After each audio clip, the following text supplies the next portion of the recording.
Baik, saya mulai. Assalamualaikum warahmatullahi wabarakatuh. Waalaikumsalam warahmatullahi wabarakatuh. Baik, pada kesempatan siang hari ini, sebelum Bapak menyampaikan materi bab 9, mari kita berdoa menurut agama dan kepercayaan kita masing-masing. Berdoa dipersilakan. Bahwa gunting ini sesuatu hal yang biasa-biasa aja, wajar-wajar aja. Doa selesai. Ya, baik. Sebelum memulai pelajaran, ada yang tidak mengikuti ya? Ada nggak? Ada Bapak. Siapa? Nia. Nia. Iya. Nia. Bentar. Nia.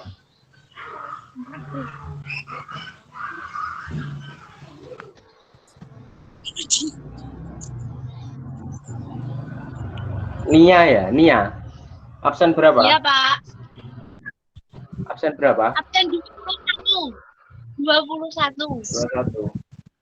Oh, ini sama tadi ada yang BA Bapak yang tidak masuk.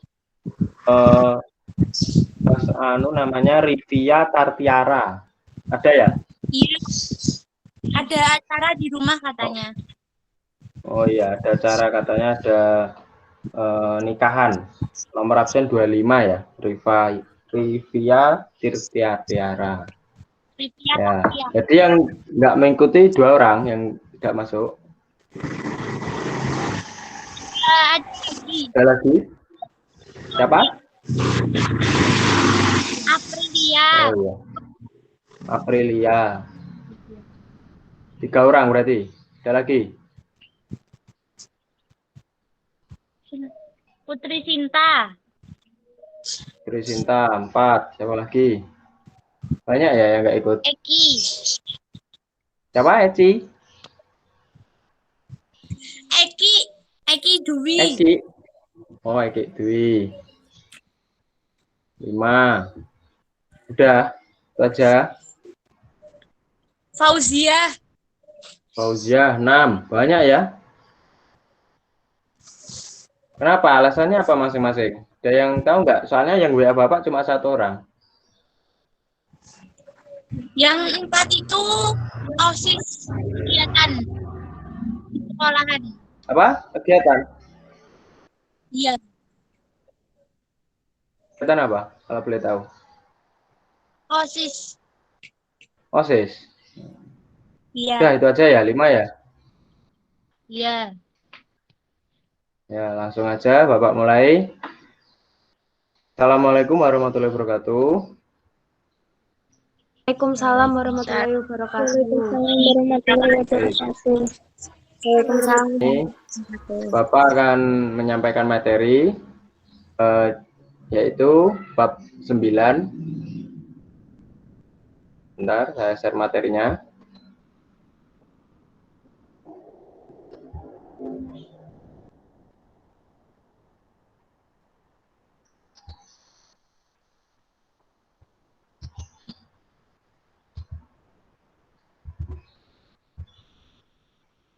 Kelihatan nggak ini?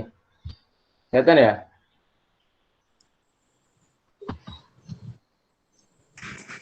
Kelihatan? Nah,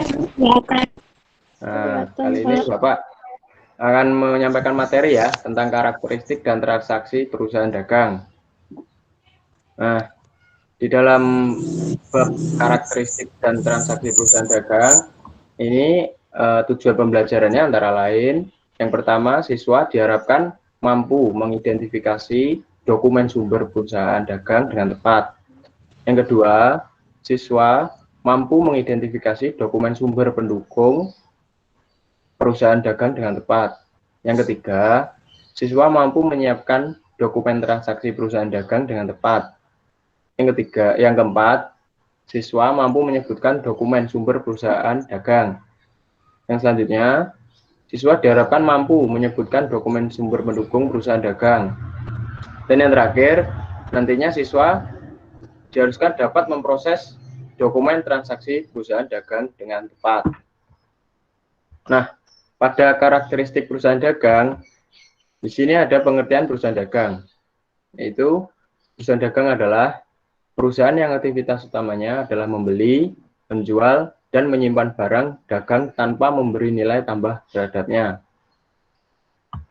Ciri-ciri perusahaan dagang, yaitu yang pertama, produk yang diperjualbelikan berupa benda yang berwujud atau ada fisiknya.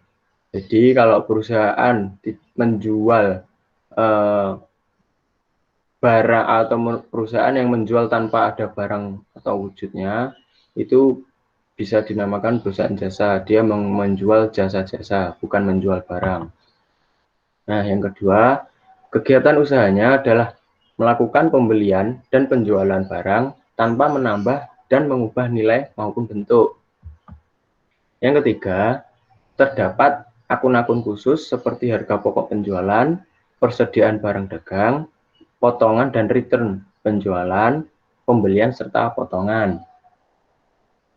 Nah, dari pengertian dan ciri-ciri ini, mungkin ada yang ditanyakan?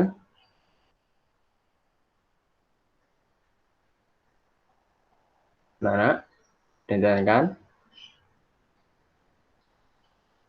Halo?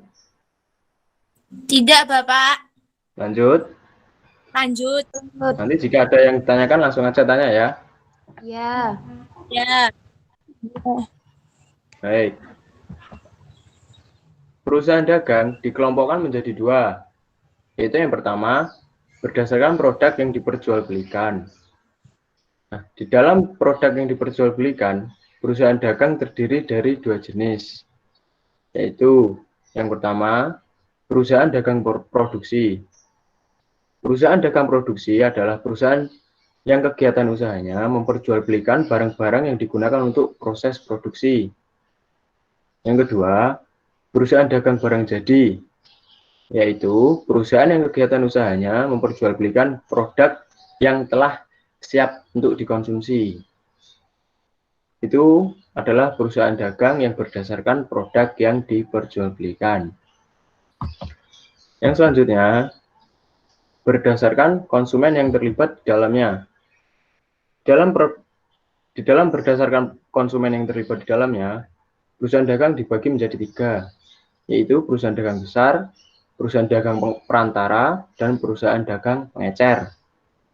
Nah, perusahaan dagang besar adalah perusahaan dagang yang membeli barang langsung dari pabrik yang kemudian dijual kembali kepada pedagang melalui perantara dalam volume yang cukup besar. Nah, saya ulangi lagi, perusahaan dagang besar adalah perusahaan dagang yang membeli barang langsung dari pabrik yang kemudian dijual kembali kepada pedagang melalui perantara dalam volume yang besar. Yang kedua, yaitu mengenai perusahaan dagang perantara. Apa sih perusahaan dagang perantara? Nah, perusahaan dagang perantara adalah perusahaan dagang yang membeli barang dalam volume yang cukup besar atau banyak yang dijual kembali kepada pedagang pengecer.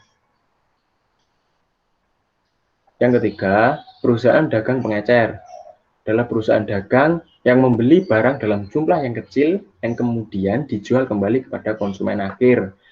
Konsumen akhir yang dimaksud adalah kita, seperti kita membeli di toko kelontong tersebut. Kita beli sampo 2 biji, 1 biji, seperti itu namanya konsumen akhir. Paham sampai sini? Paham, Pak. Paham, Pak. Nah, Bapak mau tanya, contoh perusahaan dagang apa? Ayo. Jadi ciri-ciri dari perusahaan dagang kan ini produk yang diperjualbelikan berupa benda berwujud. Nah, apa coba? Sebutkan. Indomaret. Ya, terus apa lagi? Matahari. Matahari panas. Matahari supermarket atau matahari apa? Yang jelas. Oh Supermarket. ya. Oke, terus apa lagi? Lotte Mart. Lotte Mart. Oke, apa lagi ayo? Ramayana. Toko bangunan. Ya, bagus tuh. Tahu, udah paham ya? Sampai ini. Ada yang tanyakan lagi? Tidak, Pak. Lanjut. Tidak, Pak. Lanjut. Nah, transaksi dalam perusahaan dagang. Yang selanjutnya adalah transaksi dalam perusahaan dagang. Nah, transaksi dalam perusahaan dagang itu berbeda dengan perusahaan jasa. Apa yang membedakan? Yang membedakan itu adalah perbedaan dalam kegiatan usahanya. Seperti tadi yang Bapak katakan, kalau perusahaan dagang itu menjual barang ada fisiknya. Nah, kalau perusahaan jasa itu dia tidak ada fisik atau benda yang berwujud. Jadi dia menjual jasa, misal perusahaan jasa apa sih? Misal Gojek, Grab, ojol lah, itu seperti itu. Itu kan dia menjual jasa, mengantar makanan, mengantar customer dan sebagainya. Tidak paham ya perusahaan perbedaan perusahaan dagang sama perusahaan jasa? Sudah. Baik, berikut ya ini macam-macam transaksi dalam perusahaan dagang. Yang pertama, pembelian barang dagangan. Pembelian barang dagang dapat dilakukan secara tunai atau kredit. Yang kedua, retur pembelian dan pengurangan harga. Artinya, jika barang yang telah dibeli oleh konsumen mengalami kerusakan, maka konsumen berhak mengembalikan barang tersebut. Nah, jadi ini artinya jika kita membeli barang itu tidak sesuai atau ada rusaknya, itu konsumen berhak mengembalikan barang tersebut kepada penjual. Yang selanjutnya adalah potongan pembelian. Potongan pembelian diberikan sesuai dengan syarat dan ketentuan yang telah dibuat oleh kedua belah pihak, dari penjual dan konsumen. Yang kelima, penjualan barang dagangan. Yang keenam, retur penjualan dan pengurangan harga. Sini artinya menerima kembali barang yang sudah dibeli konsumen karena tidak sesuai dengan yang telah diorder, bersama dengan retur pembelian tadi. Yang ketujuh, potongan penjualan. Potongan penjualan ini diberikan sesuai dengan ketentuan dan syarat yang telah dibuat dan disepakati oleh kedua belah pihak. Yang kedelapan adalah pembayaran utang, yaitu melunasi kewajiban atas pembelian barang secara kredit baik di perusahaan dagang, jasa, maupun manufaktur. Nah, yang selanjutnya adalah penerimaan piutang. Menerima pelunasan piutang secara kredit baik perusahaan dagang, baik dari perusahaan dagang, jasa, maupun manufaktur. Jadi semua perusahaan itu menerima pelunasan piutang secara kredit.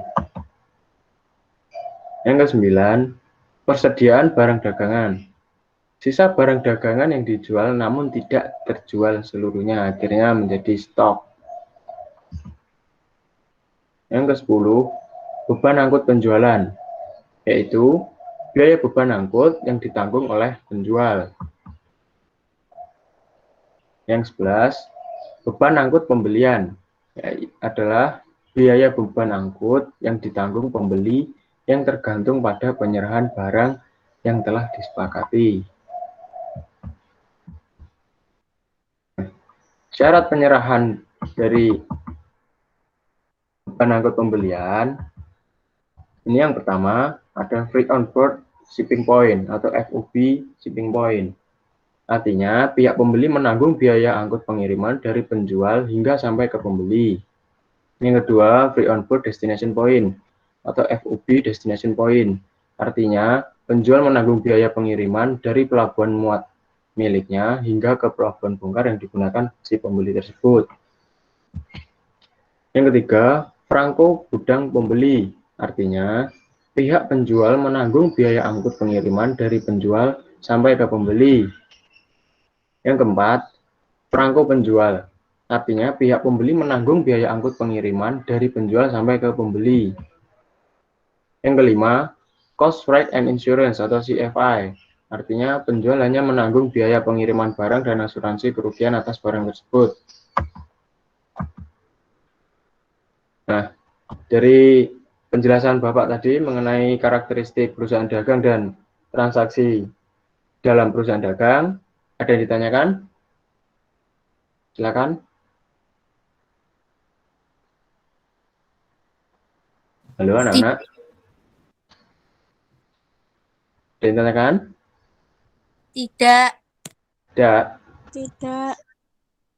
Baik, selanjutnya kalau memang tidak ada pertanyaan, Bapak memberi soal, nanti silakan di capture atau di screenshot. Setelah itu nanti dikerjakan, dikumpulkan lusa ya, lusa maksimal jam 10. Iya, Nanti, Pak. Iya, Pak. silakan dijawab di classroom, paling lambat lusa. Silakan ini di capture, di screenshot. Nanti yang tidak masuk, tolong diberitahu soalnya, tugasnya, segera dikumpulkan, ya. Iya, Pak. Sudah di-capture?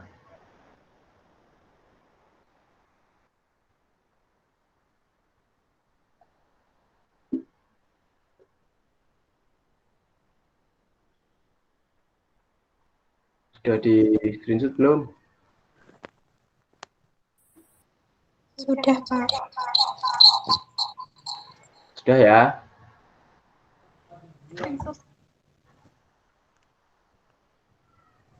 Sudah? Sudah. Oke. Sudah, Pak.